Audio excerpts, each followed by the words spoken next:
बार मासिक धर्म यानी कि पीरियड्स आते हैं और इस दौरान आसपास की नदियों और तालाबों का पानी लाल हो जाता है। ये मंदिर भारत के बाकी देवी मंदिरों से अलग है क्योंकि यहाँ देवी की कोई मूर्ति नहीं है बल्कि उनकी योनि की पूजा की जाती है। इस मंदिर को वशीकरण, काला जादू और तंत्र मंत्र करने वाले तांत्रिकों का गढ़ माना जाता है। यहाँ हर दिन मंदिर के कपाट खुलने से पहले एक पशु की बलि दी जाती है और पहले यहाँ मानव बलि भी दी जाती थी। ऐसा माना जाता है कि आज भी यहाँ गुप्त रूप से मानव बलि दी जाती है क्योंकि 2019 में मंदिर परिसर में एक वृद्ध महिला का कटा हुआ सिर मिला था। तो क्या आज भी यहाँ मानव बलि दी जाती है? आइए जानते हैं तंत्र मंत्र और रहस्यों से भरे कामाख्या देवी मंदिर की सच्चाई।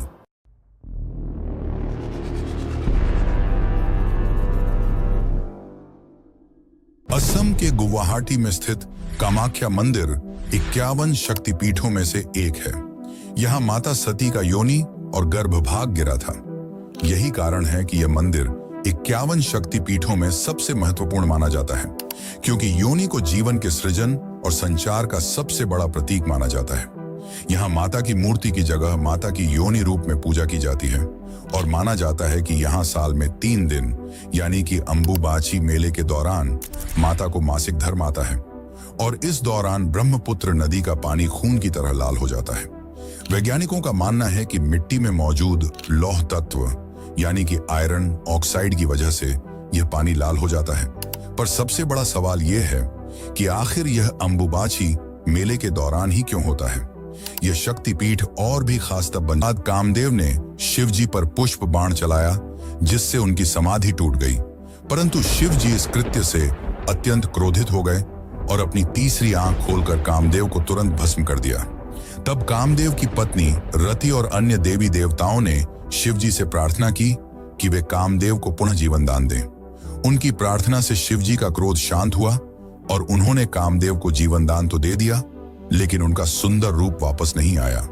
तब कामदेव और रति ने शिव जी से प्रार्थना की, हे महादेव, हमें ऐसा जीवन न दें जिसमें सौंदर्य न हो। शिव जी ने उनकी प्रार्थना स्वीकार कर ली लेकिन उन्होंने एक शर्त रखी, तुम्हें नीलांचल पर्वत पर माता सती के जनन अंग पर एक भव्य मंदिर का निर्माण कराना होगा। इसके पश्चात नीलांचल पर्वत पर कामाख्या मंदिर के निर्माण की प्रक्रिया आरंभ हुई। इस कार्य में भगवान विश्वकर्मा ने भी सहायता की और उन्होंने मंदिर की भव्य संरचना तैयार की। इसके बाद कामदेव ने इस मंदिर में भैरव और 64 योगिनियों की मूर्तियों की स्थापना की।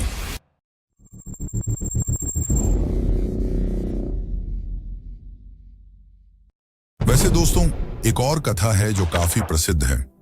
एक समय की बात है जब कामाख्या मंदिर पर असुर राजा नरकासुर का राज था। वह मां कामाख्या का बहुत बड़ा भक्त था, पर समय के साथ उसकी शक्तियां बढ़ने लगी और वह काफी ताकतवर हो गया, जिसके पश्चात उसने मां कामाख्या के समक्ष विवाह का प्रस्ताव रख दिया। माता ने मना नहीं किया बल्कि एक शर्त रखी। माता ने कहा, अगर तुम मुझसे विवाह करना चाहते हो तो एक ही रात में नीलांचल पर्वत की चोटी तक एक सीढ़ी का निर्माण करना होगा। याद रहे, जैसे ही मुर्गा सुबह बांग देगा तुम्हारा काम पूरा हो जाना चाहिए। नरकासुर ने यह चुनौती स्वीकार कर ली और अपनी विशाल सेना के साथ सीढ़ी बनाना शुरू कर दिया। वह काम पूरा करने के बहुत करीब था, लेकिन मां को आभास हो गया कि वह अपना लक्ष्य पूरा करने वाला है। इसीलिए उन्होंने अपनी शक्ति से मुर्गे को जल्दी बांग देने के लिए प्रेरित किया। मुर्गे की आवाज सुनकर नरकासुर को लगा कि वह, परंतु जब बाद में नरकासुर को इस बात का पता चला कि माता ने उसके साथ छल किया है, तो उसने माता की भक्ति का मार्ग बंद करने की ठान ली और इस सीढ़ी को अधूरा ही छोड़ दिया। आज भी कामाख्या जाने वाले भक्त उस अधूरी सीढ़ी को देख सकते हैं जिसे मैकलूज पाठ कहा जाता है, और जहां पर मुर्गे ने बांग दी थी उसी जगह पर नरकासुर ने मुर्गे को मार डाला था, जिसे आज के समय में कुकुरा काटा के नाम से जाना जाता है। इन सब के बाद एक समय महर्षि वशिष्ठ मां कामाख्या के दर्शन के लिए पहुंचे, परंतु नरकासुर ने उन्हें रोक दिया। तब महर्षि वशिष्ठ ने नरकासुर को क्रोध में कहा, तुम्हें अंदाजा नहीं कि तुम किसके सामने खड़े हो और किसका मार्ग रोक रहे हो। परंतु नरकासुर ने भी निश्चय कर लिया था कि वह माता के सारे भक्ति मार्ग बंद कर देगा। जिस कारण उसने महर्षि वशिष्ठ को भी जाने से मना कर दिया। महर्षि काफी क्रोधित हो उठे और नरकासुर को श्राप दिया, तुम्हारा वध भगवान विष्णु के अवतार द्वारा किया जाएगा और मां कामाख्या हमेशा के लिए इस क्षेत्र को छोड़कर चली जाएंगी। इसके बाद जब नरकासुर ने माता के मंदिर में देखा तो मां कामाख्या का योनि पीठ गायब हो चुका था। कुछ समय बाद नरकासुर का वध भगवान श्री कृष्ण द्वारा किया गया, जिसके पश्चात असम के लोगों ने मां कामाख्या को वापस बुलाने के लिए महर्षि वशिष्ठ को फिर से बुलाया। महर्षि वशिष्ठ ने कहा कि अब मां की कृपा प्राप्त करने के लिए यहाँ केवल वामाचार पद्धति अपनाई जाएगी। इसी कारण आज भी कामाख्या मंदिर में वामाचार पद्धति और बलि प्रथा का प्रचलन है और हर दिन मंदिर के कपाट खुलने से पहले एक पशु की बलि दी जाती है। वैसे दोस्तों, अब तक जो हमने जाना वह सारी पौराणिक कथाएं थीं जो हमारे धर्म ग्रंथों में मिलती हैं, परंतु इतिहासकारों के अनुसार यह मंदिर 8वीं से 9वीं शताब्दी के बीच बनाया गया है। तो चलिए अब जानते हैं इसके निर्माण और विध्वंस की कहानी कि कैसे मुगलों ने इसे पूरी तरह तबाह कर दिया था। लेकिन उससे पहले वीडियो को लाइक करके चैनल को सब्सक्राइब कर लें, क्योंकि इससे हमारी काफी मदद हो जाती है। तो अब चलिए बिना समय गंवाए जानते हैं इस मंदिर का असली इतिहास।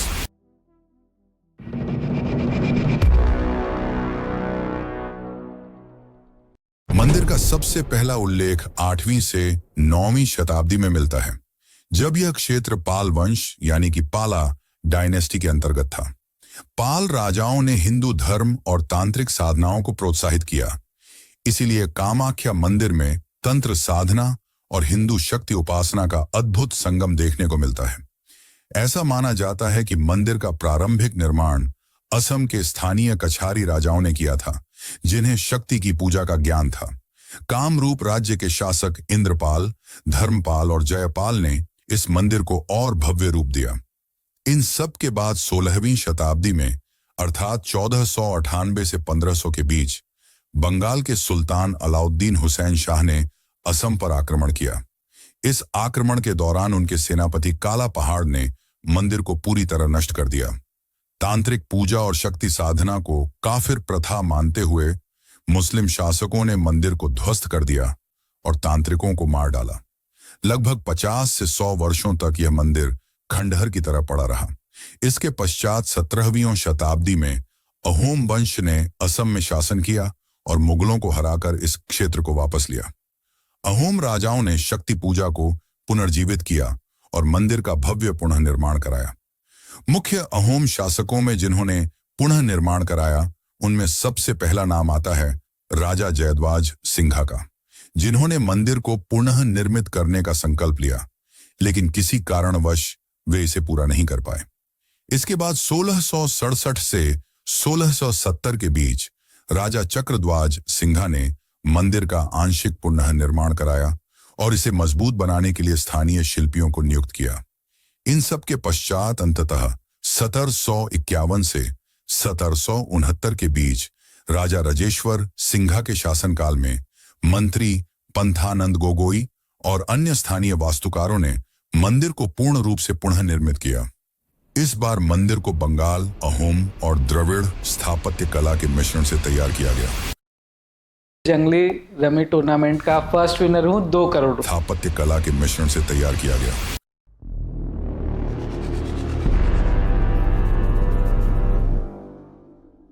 कामाख्या मंदिर में हर साल अंबुबाची मेले का आयोजन किया जाता है, जिसमें दुनिया भर के तांत्रिक भाग लेते हैं और माना जाता है कि इस दौरान देवी कामाख्या साल में एक बार मासिक धर्म यानी कि पीरियड्स में जाती हैं और इसी दौरान ब्रह्मपुत्र नदी का पानी खून की तरह लाल हो जाता है।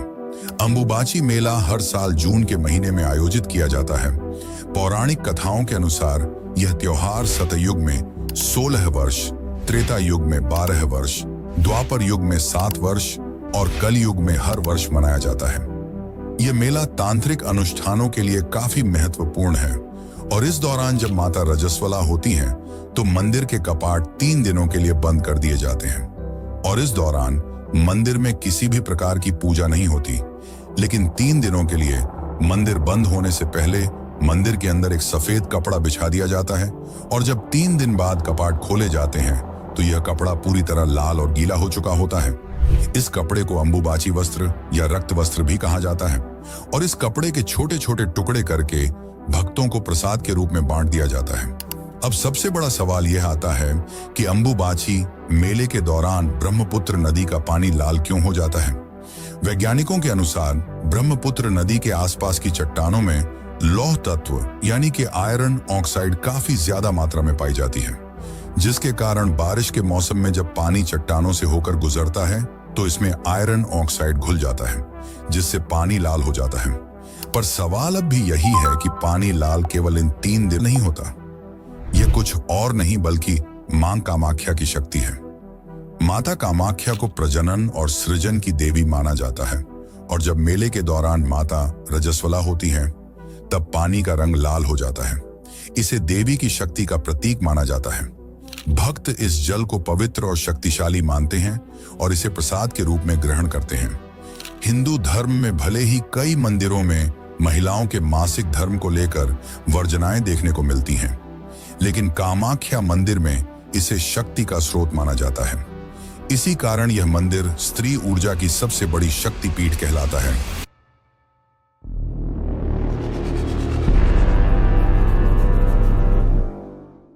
कामाख्या मंदिर न केवल एक धार्मिक स्थल है, बल्कि इसे भारत की तांत्रिक राजधानी भी कहा जाता है, जहां तंत्र साधना की सैकड़ों वर्षों पुरानी परंपरा आज भी जीवित है। यह मंदिर तंत्र मार्ग की 10 महाविद्याओं की सिद्ध भूमि है। वे 10 महाविद्याएं हैं: काली, तारा, भुवनेश्वरी, छिन्नमस्ता, त्रिपुरा, भैरवी, धूमावती, बगलामुखी, मातंगी और कमला। यहाँ तांत्रिक, साधु, अघोरी और सिद्ध योगी अपनी गुप्त सिद्धियां प्राप्त करने के लिए आते हैं और यह मंदिर काली एवं शक्ति की उपासना का सबसे बड़ा केंद्र माना जाता है। यहाँ गुप्तनाथ संप्रदाय, अघोरी परंपरा और वामाचार तांत्रिक साधना की प्राचीन परंपरा चली आ रही है, जिस कारण कामाख्या मंदिर को तांत्रिकों की काशी भी कहा जाता है।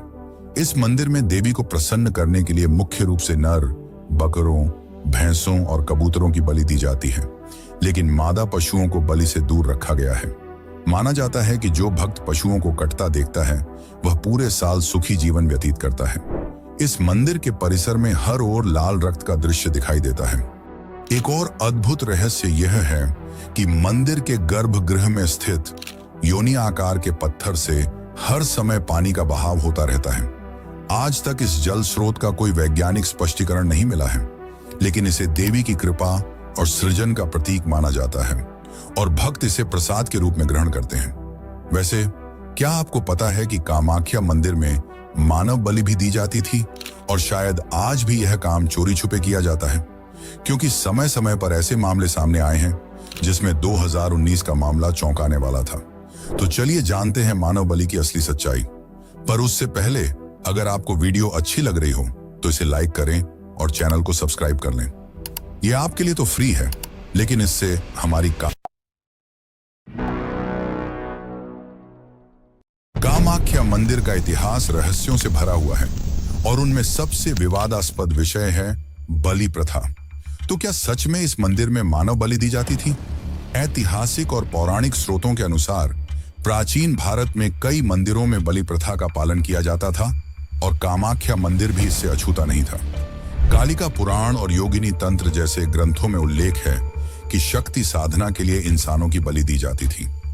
मान्यता थी कि देवी को प्रसन्न करने के लिए सबसे बड़ा बलिदान मानव बलि होता है, जिससे साधकों को अपार शक्ति और सिद्धियां प्राप्त होती थीं।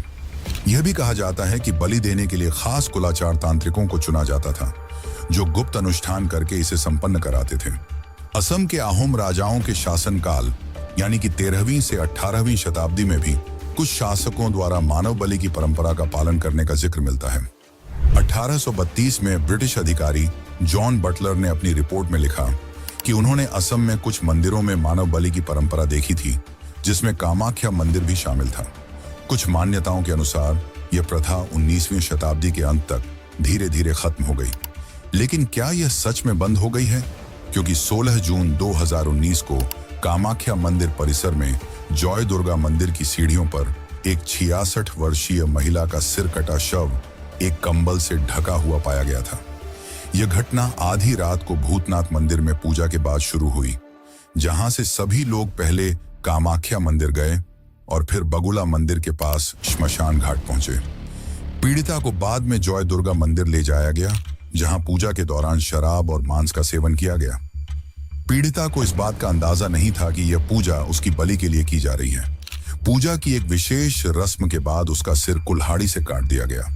यह सिर्फ एक घटना है जिसके बारे में हमें पता है, न जाने ऐसे और भी कितनी घटनाएं होती होंगी जिनका हमें पता भी नहीं चलता। वैसे क्या आपको पता है कि एक समय माता ने स्वयं अपने सबसे प्रिय तांत्रिक का सिर धड़ से अलग कर दिया और एक पूरे वंश को ऐसा श्राप दे दिया कि आज भी वे कामाख्या मंदिर जाने से डरते हैं। तो चलिए जानते हैं इसके बारे में।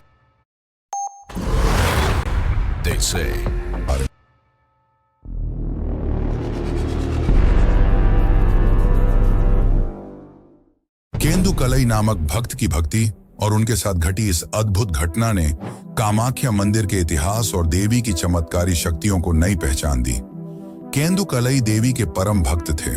उनकी भक्ति इतनी गहरी थी कि देवी स्वयं उनकी प्रार्थना को सुनती थी और कई बार उनके सामने प्रकट होती थी। एक दिन एक दुखी मां अपनी मृत बच्ची को लेकर केंदुकलई के पास आई। वह आशा से भरी हुई थी कि देवी की कृपा से उसकी बच्ची को जीवन मिल सके। केंदुकलई ने शुरुआत में यह कहकर मना कर दिया कि मृत व्यक्ति को पुनर्जीवित करना किसी साधारण व्यक्ति के लिए संभव नहीं है, लेकिन उस मां की गहरी श्रद्धा और आस्था देखकर केंदुकलई ने देवी से प्रार्थना करने का निर्णय लिया। उन्होंने मृत बच्ची को मां कामाख्या की पवित्र शिला पर रखा और पूर्ण समर्पण भाव से प्रार्थना की। देवी की कृपा और केंदुकलई की भक्ति ने ऐसा चमत्कार किया कि वह बच्ची पुनः जीवित हो उठी।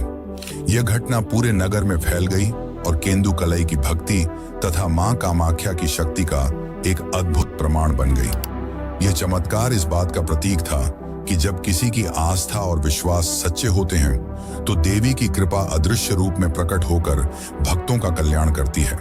केंदुकलई की भक्ति आज भी श्रद्धा और विश्वास का प्रतीक मानी जाती है। इस घटना से प्रेरित होकर राजा नर नारायण ने भी मां का साक्षात दर्शन करने की इच्छा व्यक्त की। उन्हें यह सुनने को मिला था कि केंदुकलई इतने बड़े भक्त हैं कि उनकी प्रार्थना से मृत व्यक्ति भी जीवित हो सकता है। स्थानीय मान्यता के अनुसार रात के समय जब कामाख्या मंदिर के कपाट बंद हो जाते थे, तब केंदुकलई विशेष पूजा किया करते थे। इस पूजा के दौरान वे अपनी आंखों पर पट्टी बांधकर देवी का आह्वान करते थे, भजन गाते थे और मंत्रों का उच्चारण करते थे। भक्तों का विश्वास था कि इस दौरान मां कामाख्या स्वयं प्रकट होती थी और केंदुकलई के साथ संवाद करती थी। राजा नर नारायण ने अत्यधिक आग्रह किया तो केंदुकलई ने उन्हें एक उपाय सुझाया। केंदुकलई ने कहा कि जब वे मां की स्तुति करना शुरू करें, तब राजा गर्भगृह के एक छोटे छिद्र से मां के दर्शन कर सकते हैं। जब केंदुकलई ने मां कामाख्या की स्तुति की, तब देवी उनकी भक्ति और विशेष पूजा से प्रसन्न होकर प्रकट हुई। लेकिन शीघ्र ही देवी को राजा नर नारायण की छिपी उपस्थिति का आभास हो गया। यह एक अनादर और छल था जिससे मां कामाख्या क्रोधित हो गईं। यह अपमान उन्हें असहनीय लगा और उन्होंने राजा नर नारायण को श्राप दे दिया कि उनके वंश का कोई भी सदस्य यदि इस क्षेत्र में प्रवेश करेगा तो उसकी मृत्यु हो जाएगी। देवी के इस श्राप से भयभीत होकर राजा नर नारायण ने वह क्षेत्र छोड़ दिया। यह श्राप इतना प्रभावशाली था कि आज भी उनके वंशज कामाख्या क्षेत्र से गुजरते समय अपनी आंखें ढक लेते हैं या छत्र का उपयोग करते हैं ताकि वे गलती से भी मां कामाख्या के दर्शन न कर लें। यह घटना केवल राजा नर नारायण तक ही सीमित नहीं रही, इसका प्रभाव केंदुकलई पर भी पड़ा। कुछ कथाओं के अनुसार देवी ने क्रोधित होकर केंदुकलई का सिर धड़ से अलग कर दिया। अन्य कथाएं कहती हैं कि मां ने उन्हें पत्थर की मूर्ति में बदल दिया। दोनों ही कथाएं मां कामाख्या के क्रोध और केंदुकलई के प्रति उनके अद्वितीय संबंध को दर्शाती हैं। यह कथा मां कामाख्या की अपार शक्ति और भक्तों की गहरी आस्था का प्रतीक बन गई। धरती के इस कोने में जहां तांत्रिकों के मंत्रों की गूंज और देवी के आशीर्वाद का प्रकाश हमेशा बना रहता है, वहां स्त्री की शक्ति को एक अलग ही नजरिए से देखा जाता है। यहां मासिक धर्म को गंदगी नहीं बल्कि सृजन की वह शक्ति माना जाता है जिससे पूरी सृष्टि चलती है। जब दुनिया के कई हिस्सों में आज भी महिलाओं को इस प्राकृतिक प्रक्रिया के दौरान अछूत समझा जाता है। कामाख्या उन्हें देवी का रूप बताकर पूछता है। अंबुबाची के उन 3 दिनों में जब मंदिर के पट बंद रहते हैं तो हवा में एक अजीब सी रहस्यमयी ऊर्जा भर जाती है। मान्यता है कि इन दिनों धरती स्वयं रजस्वला होती है। जब मंदिर फिर से खुलता है तो भक्तों के हाथों में जो लाल कपड़ा आता है वह सिर्फ एक प्रसाद नहीं बल्कि प्रकृति के उस रहस्यमय मंदिर के आसपास की मिट्टी में आयरन ऑक्साइड की मात्रा बढ़ जाती है जो पानी को लाल रंग देती है। लेकिन यहाँ की कहानी सिर्फ पूजा पाठ तक सीमित नहीं है। कामाख्या के इतिहास का एक पन्ना ऐसा भी है जिसे पलटने से आज भी लोग हिचकिचाते हैं। देवदासी प्रथा के नाम पर चली आ रही वह कुप्रथा जिसने न जाने कितनी महिलाओं के जीवन को तहस नहस कर दिया। मंदिर की सेवा के नाम पर शुरू हुई यह परंपरा धीरे धीरे महिलाओं के शोषण का साधन बन गई। आज जब यह प्रथा बंद हो चुकी है तब भी इसकी यादें यहाँ की दीवारों से चिपकी हुई हैं। आज के दौर में जब नारीवाद अपनी पहचान की तलाश कर रहा है, कामाख्या मंदिर एक अजीब विरोधाभास बना हुआ है। एक तरफ तो यह स्त्री शक्ति का प्रतीक है जहां दुनिया भर से महिलाएं अपनी आध्यात्मिक ताकत को तलाशने आती हैं। दूसरी ओर इसका अतीत उन सामाजिक बेड़ियों की याद दिलाता है जिन्हें तोड़ने में अभी बहुत समय लगेगा। शायद यही इस जगह की सबसे बड़ी सीख है कि शक्ति और शोषण के बीच की रेखा हमेशा बहुत पतली होती है। यहां आकर हर महिला को एहसास होता है कि उसके शरीर में छिपी वह शक्ति जिसे समाज ने सदियों से अपवित्र कहा, वही असली देवत्व है। जब वह लाल कपड़े को प्रसाद के रूप में लेती है तो वह सिर्फ एक धार्मिक अनुष्ठान नहीं बल्कि अपने अस्तित्व का उत्सव मनाती है। कामाख्या की यही सच्चाई इसे दुनिया भर में इतना खास बनाती है। जहां एक ओर तांत्रिक अपनी सिद्धियां पाने की कोशिश करते हैं, वहीं आज की नारी अपनी पहचान की तलाश में यहां आती है।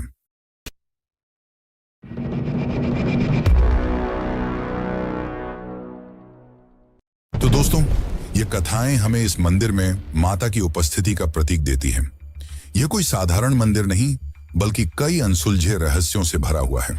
अगर आप इस वीडियो को यहां तक देख चुके हैं तो इसका मतलब है कि कहीं ना कहीं आप भी इस रहस्य से जुड़े हुए हैं।